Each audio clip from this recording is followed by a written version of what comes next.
প্রিয় দর্শক, আসসালামু আলাইকুম। আপনাদের সবাইকে স্বাগত আমার আজকের এপিসোডে। আমি আজকে আপনাদেরকে পাঁচমিশালি একটা সবজি করে দেখাবো।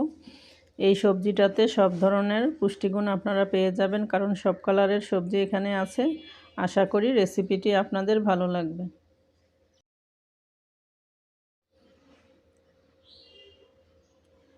এখানে একটা মিডিয়াম সাইজের ব্রোকলি আমি নিয়েছি, একটু বড় করে টুকরো করে নিয়েছি। এখন এগুলোকে আমি ফুটন্ত পানির মধ্যে দিয়ে দিব। ব্রোকলি গরম পানির মধ্যে দিলে এর কালারটা অনেকটাই সবুজ হয়ে আসে এবং দেখতেও বেশ ভালো লাগে। দেখুন, এর কালারটা অনেকটাই ডার্ক হয়ে গিয়েছে। এখন আমি এগুলোকে 2-3 মিনিট নেড়েচেড়ে উঠিয়ে নিব। এগুলো উঠানোর পরও আরও সিদ্ধ হতে থাকে, তাই আমি বেশিক্ষণ রাখবো না, এগুলোকে ছেঁকে উঠিয়ে নিচ্ছি।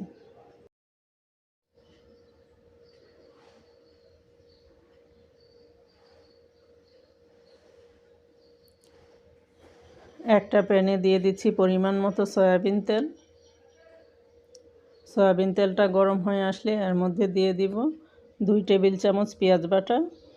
পেঁয়াজ বাটাটাকে নেড়েচেড়ে একটু ভালো করে কষিয়ে নিব। আপনারা চাইলে এই রান্নাটা পেঁয়াজ কুচি দিয়েও করতে পারেন।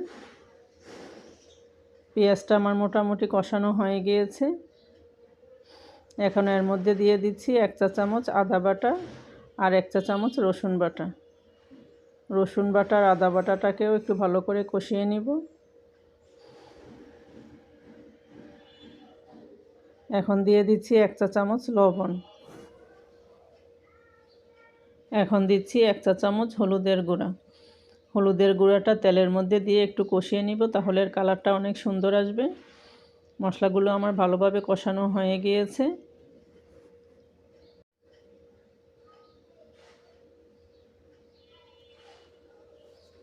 এখন এর মধ্যে দিয়ে দিচ্ছি 1 কাপ টুকরো করে রাখা আলু। আলুটাকে দিয়ে আমি 3-4 মিনিট একটু নেড়েচেড়ে ভালো করে কষিয়ে নিব।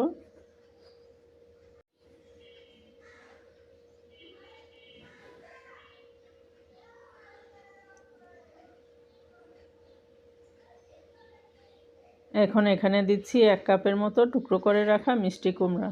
আলু আর মিষ্টি কুমড়াগুলো আমি একই সাইজের করে টুকরো করে নিয়েছি।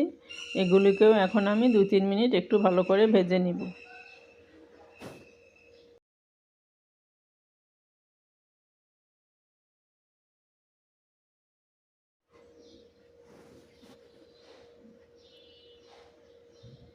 এখানে আমি 2টা মিডিয়াম সাইজের টমেটো টুকরো করে নিয়েছিলাম।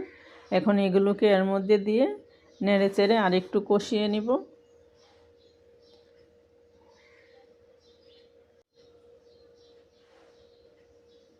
এখন এখানে দিয়ে দিচ্ছি আধা কাপ কাঁচা মটরশুঁটি।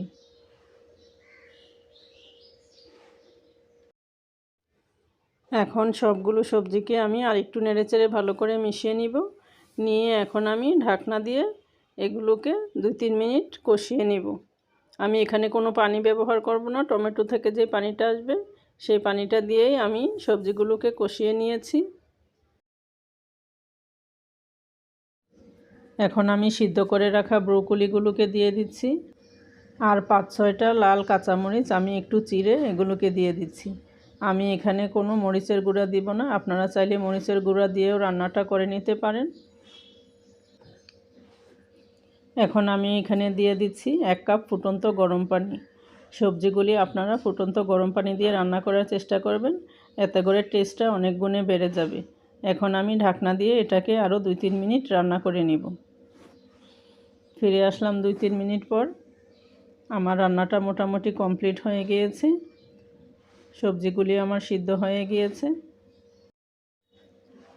সবজিগুলো আমার ভালোভাবে সিদ্ধ হয়ে গিয়েছে। এই সবজিটাতে আপনারা সব ধরনের পুষ্টিগুণ পেয়ে যাবেন, কারণ এখানে হলুদ, সবুজ, মটরশুঁটি সব ধরনের সবজি দেয়া আছে।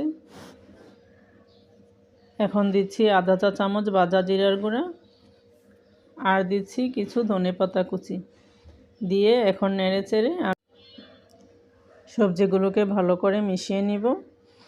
এখন আমি আর ঢাকনা দিব না, আমার রান্নাটা কমপ্লিট হয়ে গিয়েছে। এখন আমি আপনাদেরকে পরিবেশন করে দেখিয়ে দিচ্ছি। দেখুন এর লুকটা কি চমৎকার এসেছে। আশা করি রেসিপিটি আপনাদের ভালো লাগবে। আর আপনারা কে কে বাসায় সবজি এভাবে রান্না করেন আমাকে কমেন্ট করে জানাবেন। সবাই ভালো থাকবেন। আল্লাহ হাফেজ।